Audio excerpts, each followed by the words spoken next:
자, 일반적으로는 하드 파워로 넣기도 애매하고 소프트 파워로 넣기도 애매한 걸 샤프 파워로 넣습니다. 근데 이제 이런 것들 다 처치하고 중국 경제의 근본적인 문제. 어쨌든 힘은 실세에서 나오잖아요. 그래서 중국 경제의 근본적인 문제. 첫 번째는 정부 주도의 문제가 있습니다. 모든 정부 주도 정책은 부패를 불러요. 이건 미국도 마찬가지고. 근데 미국조차도 저 정도고 메디케어가 거의 돈 세탁용이라고 이야기할 정도로 123세, 130세 뭐 이런 사람들 168세 이런 사람들 돈 받고 있더라 라고 할 정도인데 예를 들어 장쩌민 A가 재산이 400조예요. 제가 알고 있기에 중국 주석 임금이 1000만 원인가 이 정도로 알고 있거든요. 월급이. 그거 가지고 어떻게 400조를 모읍니까? 이가에서. 빌 게이츠 재산이 168조입니다. 이게 어떻게 가능할까? 정부 주도의 산업은 모두 타락을 부릅니다. 정부의 지출 자체는 모두 타락을 불러요. 그렇다고 완전히 정부 산업을 안 할 수도 없으니까 금융신고를 통해서 매수 매도의 모습을 보여주는 방식으로 합니다. 이건 결국 주식 가격을 올리고 세금을 창출하고 국민뿐 아니라 글로벌 전체에 접근성을 제공하는 방식이 되는 거죠. 주식은 이제 다른 나라 사람들도 접근할 수 있으니까 그나마 이게 그런 정부 주도 산업을 부패를 줄이는 방식입니다. 시진핑이 지속되는 부패 척결이 사실 순전히 숙청만 있는 건 아니에요. 이게 미 국방부의 중국 군사력 보고서인데 2024년에 공통적으로 이야기되는 게 로켓군의 부패입니다. 저기 우리는 멀쩡합니다 하는데 사실 그 안에 연료통에 맹물이 들어가 있다. 이거 갖다 들고 시장에 갖다 판다. 군납 비리죠. 개혁개방 이후 장군들은 돈을 모아야 하는 게 하나의 특성이 됐어요. 이건 공무원도 마찬가지고 여기에 금융화라는 부분이 작동을 하는데 정부 주도 사업에서 부패가 없긴 어려워요. 미국조차도 사실상 복지자금, 시민단체 지원금이 돈 세탁 용도니까. 근데 굳이 부패를 일으키지 않아도 될 상황이 존재합니다. 주주자본주의의 금융화요. 그래서 그냥 주가지수 평균을 사면 돼요. 지속적으로 노후 대비를 하기 위해서. 근데 중국은 이 금융화를 제일 반발하는 사회주의 정권이잖아요. 마윈조차도 중국의 금융 시스템에 대해서 비판했다가 한 방에 날아갔어요. 맨날 전 세계 사람들에게 이 금융 이제 풉니다. 우리 금융 살립니다. 이래놓고 사기치고 다시 떨어지고 이게 세 번째거든요. 이번에 모으는 게. 그래서 2014년에서 17년 군을 장악한 장쩌민계에 대한 숙청이었다며 2018년에 22년은 지방정부 놈들이 말을 안 되는구나 하면서 지방관료를 장악하는 제로 코로나 이 기간이었으면 2024년에 부패 승리 선언해요. 근데 2023년부터 중국 군에 대한 부패 숙청이 사실 다시 시작되었었습니다.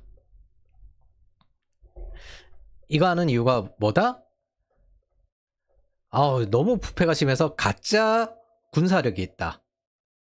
그래서 거기에서 중국 군에 대한 부패를 숙청하기 시작하니까 이제 요즘 나오는 게 쿠데타가 날 수도 있다 이야기가 나오고 있죠. 그래서 대놓고 집단 용도 체제로 돌아가야 한다. 그런 식으로 주장을 한다고 대립이 나오고 있습니다. 시진핑과 군부의 충돌 가능성. 이제부터 주관적인 영역이니까 이야기를 해볼게요. 대다수 사회주의 정권에서 NKKD와 같은 숙청 작업을 군대가 이긴 경우는 별로 없어요. 시진핑이 죽으면 모르겠어요. 그때는 진짜 그대로 군부가 다시 장악할 수 있습니다. 한번 제대로 일으켜서. 이겼다고 하면 결국 바라는 게 부패 작업을 계속하겠다는 건데 이건 기득권 바꾸기일 뿐입니다. 즉 사실 시진핑과 똑같은 작업을 할 가능성이 높아요. 보통 이런 경우에는 다시 한번 전쟁을 하는 거죠. 자, 2024년 3월 가짜 전투 능력을 단속하겠다. 이게 뭐다? 저 군납비리 이런 것들 다 빼겠다. 그 뜻입니다. 이게 제가 보기에는 쉽지 않을 걸로 보입니다. 중국의 부패의 경우에는 결국엔 관시예요. 상사와 부하가 부패로 연결되는 건데 자, 출세하기 위해 부정부패를 모두가 저지른 건 아니지만 상관의 명령, 지시에 절대 복종하도록 되어 있고 이런 명령이 법률 규정과 상충되는 경우에는 어떻게 해야 하는지 명확한 지침이 없다. 그래서 상급자에게 복종하거나 아니면은 법률 규정을 따르는 것 두 가지뿐이다. 전자는 불법이고 후자는 불복종이다. 그래서 대다수 장교들에게 도덕적 법률 의구심과 관계없이 무조건 명령에 복종하는 것이 합리적인 선택이다. 그리고 이걸 가지고 서로 같이 부패를 저질러서 서로 끈끈한 관계를 가지는 관시가 되는 겁니다. 우리는 공범들이야. 이런 부패적인 문제가 군대뿐 아니라 전 관료들에게 다 퍼져 있는 거예요. 이게 모든 정부 사업에는 어떤 자유민주주의 국가라 하더라도 이게 부패가 일상이 됩니다. 미국도 마찬가지예요.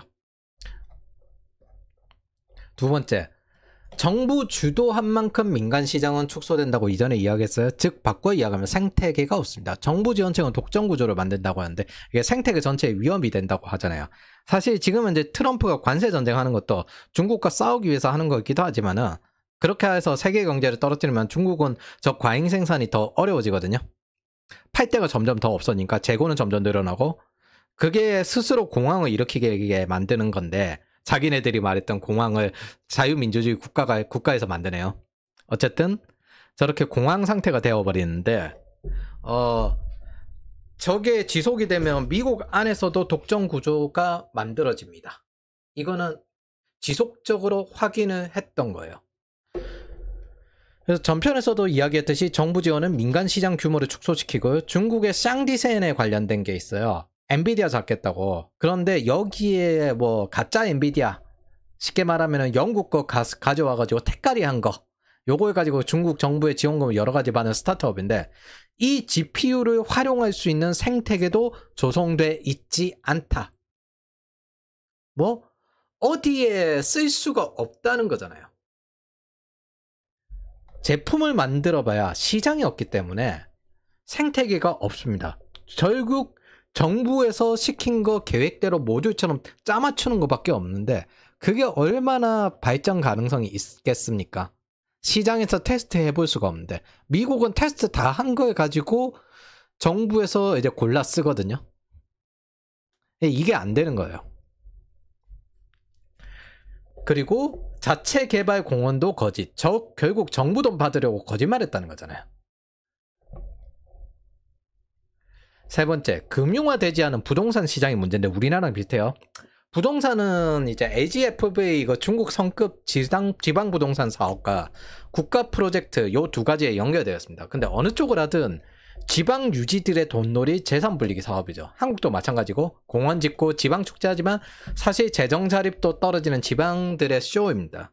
자체적으로 자립하게 만들면 그거 세금 걷어서도 자체적으로 절대 못합니다. 우리나라가 중앙정부 세금이 더 높아서 그렇게 나눠주는 구조긴 한데 장담하건대 지방정부에다가 자체적으로 생존하라고 세금 비율을 바꿔도 못 버틸 겁니다. 디폴트 나요. 이런 부동산 중심 문제는 한국과 같은 문제가 발생하는데 금융자산을 막다 보니까 산업 생산으로 들어가야 할 돈이 부동산에 대한 최대 콘크리트에 발린 결과를 만들어야 합니다. 이건 은행을 통해서 만들어져요. 중국은 국영은행이니까 우리나라도 마찬가지고. 근데 은행의 주택담보대출인데 어떤 식으로 하냐면은 LGFV랑 똑같습니다. 원래 생산성 없는 곳에 돈 뿌리면은 그 돈이 도박장으로 가는데 그게 차라리 주식으로 가면 괜찮은데 중국의 경우 부동산이죠. 한국도 그렇고 생산성 개선 쪽으로 산업 쪽으로 안 가요. 이 지대 추구는 몇 가지 문제를 만들어지는데 많이 일으키는데 2009년 이후 따뜻한 자본주의라는 자본주의 4.0의 문제와 똑같습니다. 청년들의 임대료 상승과 집을 엄청나게 비싸게 만들었어요. 미국의 경우 비정상적으로 리치 등을 통해서 금융기업들이 부동산을 장악하게 되었습니다. 금융화되지 않은 국가에선 노인들의 연금과 청년들의 임금을 화폐 가치를 녹이면서 같이 날려버렸어요. 즉 노인과 청년 둘 다 착취하는 세대고 보통 지금 30대 후반에서 40대 초반 정도 되는 사람들은 부모의 임금과 자신의 임금이 동시에 구매력이 떨어지는 현상을 겪었을 겁니다. 지금 50대 퇴직하고 있으니까 30대 초반에서 20대 후반도 똑같이 겪고 있는 것 같긴 한데 이 혜택을 어쨌든 X세대와 86세대가 부동산 상승으로 막대한 이익을 얻게 되었습니다. 이거는 제가 지난 2018년 이후 통계를 계속 봐왔기 때문에 뭐 이야기할 수 있고요. 장기적으로 실버 민주주의화되는 현상을 만듭니다. 즉 노인들이 청년들 뜯어먹는 건데 우리는 중년들이 청년들 뜯어먹는 거죠. 자, 한국에서는 이미 나왔고요. 2021년에. 미국에서는 똑같습니다. 이게 전 세계 똑같아요. 문제는 이 현상이 화폐 구매력을 떨어뜨린 것이라 노후를 보장하지 못해요. 저 부동산은 당장 저렇게 자산이 늘어도 누가 받아줘야 되는데 저 부채를 다 갚겠다 생각하고 산 게 아니거든요. 그래서 누가 받아줄 사람이 없어요. 30대들이 돈이 없어. 결혼도 안 해. 그래서 받아줄 수가 없는 겁니다. 제가 제대로 된 디플레이션이 필요하다고 생각하는 이유가 이 때문입니다. 안 그러면 청년 세대의 인생은 저 실버 민주주의의 뒷밟힙니다. 다시 말하면 리세션은 아니에요. 근데 최근 생각해보면 차라리 리세션이 더 낫지 않은가 그 생각도 합니다. 어쨌든 이건 중국에 먼저 일어난 현상입니다. 폭락과 임금 하락과 함께 자살이 늘어나는데 사실 제가 리세션을 싫어하는 이유가 이겁니다. 자살이 늘어나요. 그런데 그 자살이 주로 청년 세대에 몰리게 됩니다. 솔직히 말해서 40대 50대 자살에 대해서 별로 아무 관점 없어요. 지네들의 자업자들이니까. 근데 청년들은 착취만 당하고 자살이 늘어나게 되는 게 그게 좀 그래서 제가 말하는 건 디플레이션입니다. 솔직히 아르바이트에도 구매력이 생존하면 되거든요. 제가 피케티나 스티글리츠를 되게 싫어합니다. 이 사람들이 돈 뿌리자는 사람들인데 이 사람들이 돈 뿌리고 난 다음에 어쨌든 조사한 여러 가지 내용들은 어쨌든 결론은 이 양극화가 벌어지는 이유는 지대추구, 즉 부동산 임대료 때문이란 겁니다. 그리고 이건 밀턴 프리드먼의 주장도 동일합니다. 즉 반대 성향의 사람들이 서로 동일한 주장을 하고 있기 때문에 가져왔습니다. 산업이 자본에 투자되는 거에 대해서는 이 사람들 다 반대하잖아요. 근데 불평등의 원인이 지대추구라는 건 동일하다고 전부 동일한 이야기를 합니다. 심지어 밀턴 프리드먼조차 무한히 임대 부동산을 공급해서 임대료를 낮추어야 한다라고 주장을 하고 그린벨트 없애라 캘리포니아를 비판해서 그런 말을 했거든요. 지대추구는 오히려 새로운 생산을 막는 것이라고. 그래서 이걸 착취 렌트라고 합니다. 그리고 올라간 집값이나 임대료를 감당하기 위해서 더 많은 은행의 대출이 필요하죠. 이걸 신용배급이라고 합니다. 번역은 신용배분인데 그냥 배급이랑 똑같은 단어예요. 신용배급.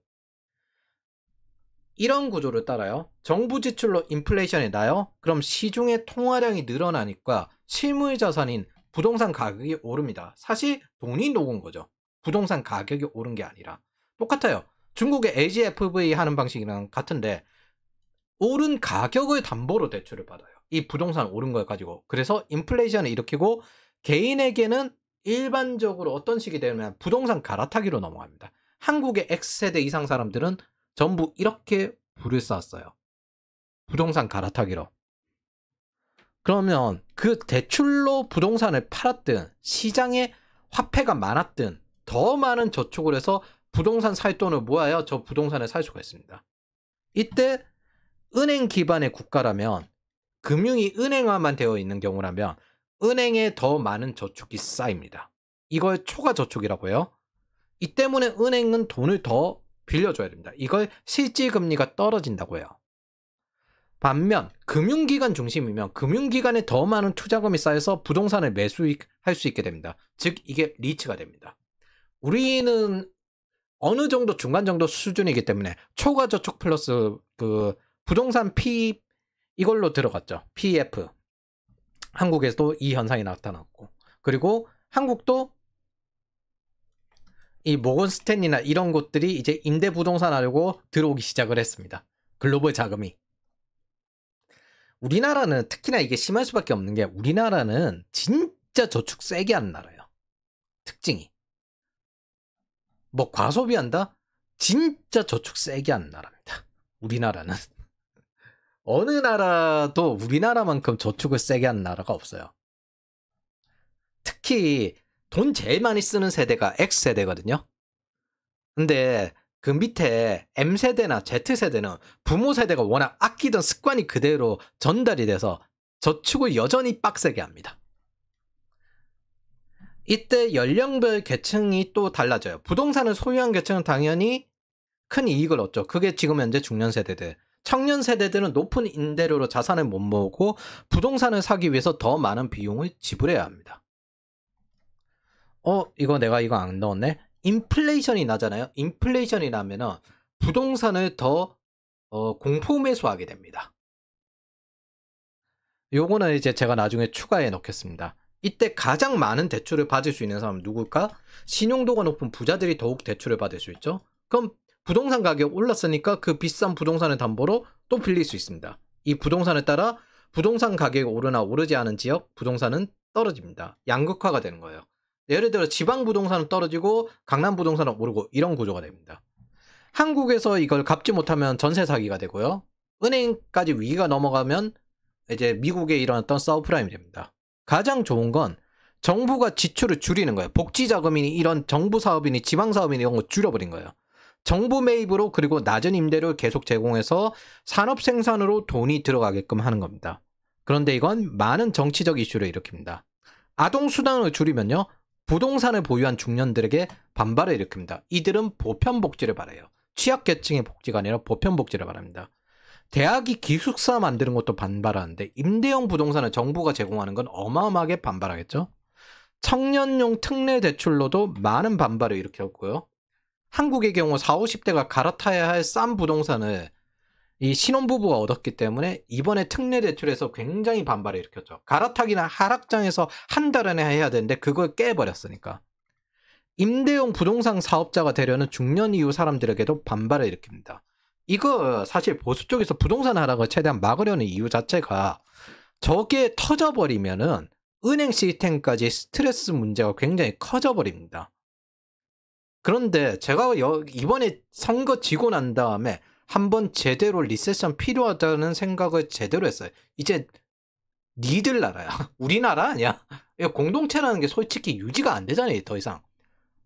법치주의란 건 기본적으로 절차인데 그 법치주의 절차가 깨져버렸고 정치재판으로 들어갔습니다.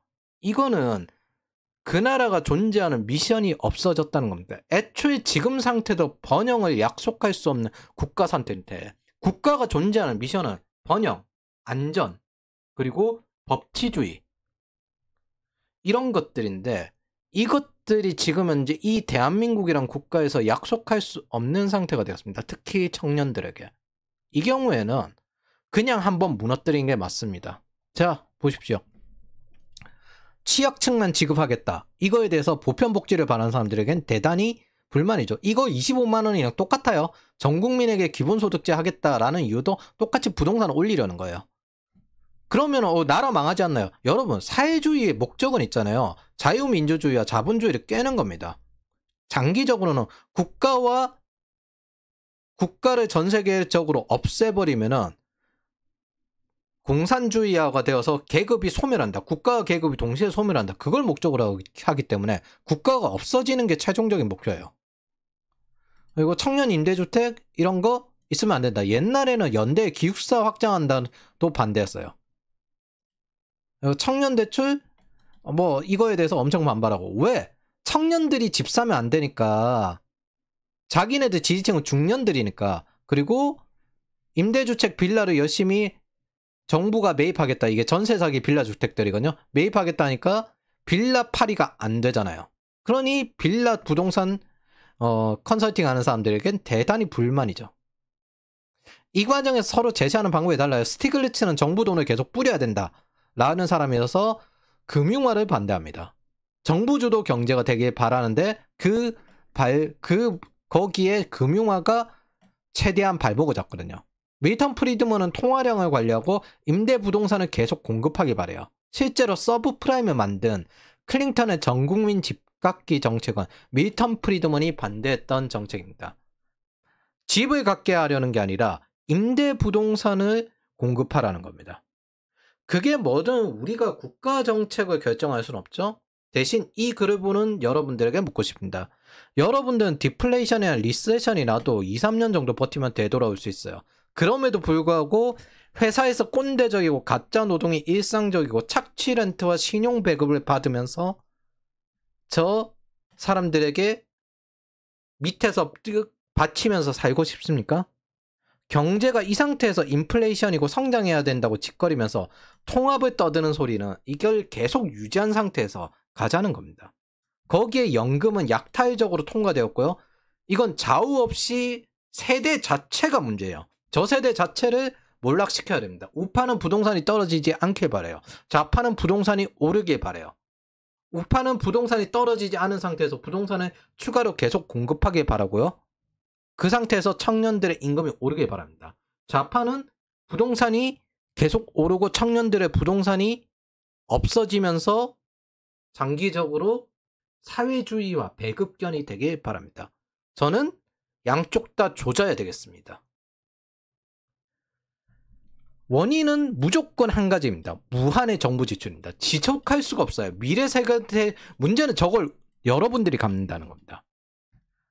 여러분들이 하는 것은 여기에 올인하는 게 아니에요. 이런 건 한국 편에서 제가 이야기하겠습니다. 적어도 우리가 저걸 무너뜨려가지고 변화와 역동성이 생긴다면, 계급 이동성이 생긴다면 복지 지출, 정부의 약탈적 세금을 죽여버릴 수 있어야만 저 역동성이 생깁니다. 근데 정권을 잡아야 저 역동성이 생기거든요. 저게 안 돼요. 한 가지 명확한 건 저 약탈적 세금, 즉 이 지출이 부동산 상승의 원인입니다. 복지가 부동산 상승의 원인입니다. 그건 금융화를 했든 안 했든 똑같아요. 여러분들의 화폐가 녹은 거고 화폐는 저 복지 지출에 있습니다.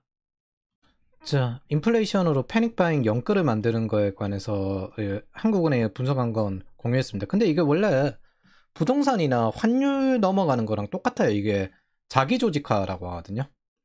어쨌든 청년 세대는 인플레이션으로 고통받았는데 중년 세대는 부동산 이익도 얻었지만 임금도 올랐어요. 왜냐하면 인플레이션과 경제성장은 거의 같이 오니까. 근데 이들이 디플레이션과 리세션으로 고통받으면 안 된다는 논리는 개소리입니다. 이 사람들 잘리고 난 다음에 다시 복구될 때는 청년 세대가 취업을 하고 임금이 오르고 그러거든요. 남의 인생 황금기와 노후를 둘 다 처망가뜨렸으면 자기는 노후는 몰락해야지. 누구도 2, 3억 부채를 갚을 생각으로 부동산을 사진 않았어요. 이 세대들은. 여러분들 50대 때 2, 3억 부채 가지고 있는데 그걸 무슨 배짱으로 샀겠습니까? 아니, 더 큰 갈아타기 했는데 이거 가지고 뭐 저기 밑에서 받아주겠지 이 생각으로 산 겁니다. 제가 좀 그 정치 재판 결과 이후부터 흑화를 좀 했어요. 더 이상 공동체가 아니기 때문에 선을 넘었으면 선을 똑같이 대가로 되돌려줘야지. 자, 이런 중국 자본에 타국을 지원하는 것도 부동산을 올라가게 만드는 이유 중에 하나입니다. 중국 자본에서 대출을 받을 수 있어요. 국가가 크니까 대출 받을 수 있는 것도 크잖아요. 이 사람들이 타국의 부동산을 매입합니다. 그리고 그 매입량은 아파트 단지를 하나를 통째로 사는 수준급이에요. 중국의 부동산 매입이. 이거 디벨로퍼, 그러니까 맨 땅에다가 개발하는 사람들 보면은 그 개발하는 사람들도 대다수 중국인이라는 이야기 많이 나옵니다. 그래서 이게 전 세계로 다 뛰고 있거든요. 캐나다도 그렇고 싱가포르도 그렇고. 그런데 중국 내부의 부동산이 좀 독특하게 발랐죠. LGFV. 이 중국이 연방제가 아니다 보니까, 인도도 연방제인데 연방제가 아니다 보니까 이게 우리나라 버전으로 따지면은 정말 그냥 지방자치를 리얼로 하는 거. 우리나라는 가짜 지방자치예요. 이게 무슨 뜻이냐면 중앙정부에 세금을 많이 걷어서 지방에서 지르는 사고를 나눠주는 식입니다. 솔직히. 근데 연방제 국가는 자체적으로 돌아가는 방식이잖아요. 그리고 중앙정부는 외교에 위주로 주로 하고, 외교 국방. 근데 중국 같은 경우에는 중앙집권이다 보니까 14억 국가가 중앙집권 할당제로 지방에 돈이 배포가 됩니다. 매우 기괴하다고 생각을 해요. 이 14억에다가 하는 거. 중국의 성장 엔진은 이 광둥성이거든요. 우리나라 GDP와 비슷할 정도로 거대한 곳인데 이 할당량을 달성해야 돼요. 이 경제성장의 할당량. 그걸 달성하기 위해서 근데 세금은 중앙정부에 다 걷어가. 자금 조달기구 LGFV가 운영됩니다. 지방정부가 직접 채권을 발행하거나 은행에서 차입하는 걸 법적으로 제한이 되어 있습니다. 그러면 지방 세수를 약화시켰기 때문에 이 LGFV 땅 팔아가지고 중앙정부가 생존할 수밖에 없습니다. 사실은 이제 그 임대권에 파는 건데 중국은 전부 그 정부 부동산이에요.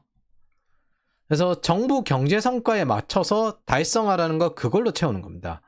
뭐 부동산이 발라서.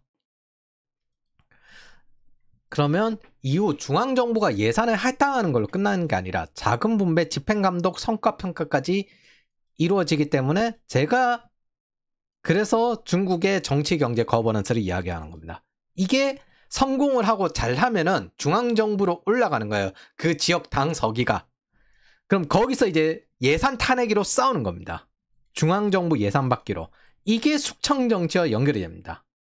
정치적 줄타기로 최대한 중앙정부 정책의 예산을 타야 돼요. 중앙정부에서 진행하는 프로젝트도 있을 거잖아요. 1대1로 고속철도망, 공동부유, 탄소중립 모두 중앙이 주도하는 대규모 프로젝트입니다. 구의저우성 같은 경우 중국의 지금 현재 성장률은 1위거든요. 근데 거기가 디폴트가 났어요. 디폴트가 났는데 성장률은 2위예요. 어떻게 된 거지? 중앙정부에서 돈을 계속 대주기 때문에. 그래서 최대한 추가 예산과 인프라 투자를 끌어내는 게 정치적 줄타기입니다. 중국에는 거주 이전의 자유가 없습니다. 개인은 옮겨 다닐 수 없어요. 즉 숙청정치, 중앙정부 숙청정치에 목숨줄을 건 정쟁이고요. 중앙 권력과 지방 이익이 연계되는 재정 자립도 부족한 지방정부가 중앙 예산을 받아서 축제와 공원 만드는 꼴이 이루어지는 겁니다. 우리나라 국가는 왜 강남에 조심할까요? 그 돈이 강남에서 나오니까요. 그래서 중앙의 정치 재정 시스템에서 중앙정부 권력을 장악하거나 중앙과 긴밀한 관계를 유지하는 건 지방정부 입장에서 굉장히 중요합니다. 예산 확보 경쟁은 단순히 경쟁이 아니에요. 숙청 정치하에 목숨을 건 정쟁입니다. 중국의 진짜 경쟁은 저기서 나옵니다. 뭐? 정쟁에서 나와요. 이게 중앙 집권 하에 경쟁입니다. 동시에 지지 기반이 빈곤하면 승진의 어려움을 겪죠. 그래서 부패도 명분입니다. 정치적이에요. 주관적이란 뜻입니다. 숙청이 용도지. 이기면 부패도 용인됩니다. 모두가 다 받아요. 여러분, 시진핑은 소시민이라서 가난할 거라고 생각하십니까? 장쩌민은 장수성 출신이고 상하이시 당석이기도 했어요. 즉 상하이방을 운영하던 사람이죠. 중앙정부에서 잘 됐기 때문에 장쩌민 일가의 재산 400조가 나오고 상하이시가 잘 돌아간 겁니다. 그래서 상하이 대봉쇄가 대단히 놀라운 거예요. 뭐? 자유민주주의 사람들은 대도시를 저렇게 봉쇄하더니 중앙집권화 저거 권위주의 정치 저렇게 무섭다 라고 생각하는데 저는 저거 보고 무슨 생각이냐면 야 장쩌민파가 완전히 몰락해서 상하이를 지키지도 못할 정도 수준이 되었구나 이렇게 생각했어요. 그런 상황에서도 광둥성은 건드리지 않았습니다. 일단 첫 번째는 광둥성은 해외 사람들이 많이 들어와가지고 그렇게 정치색이 없었습니다. 중앙정치와는 거리가 있었어요. 최근 몇 년간 이제 중앙정치색이 좀 많이 들어가긴 했는데 여기서 위로 올라간 게 아니라 중앙정치에서 아래를 잡은 거에 가까워요. 거기에 성장 엔진입니다. 중국 경제에.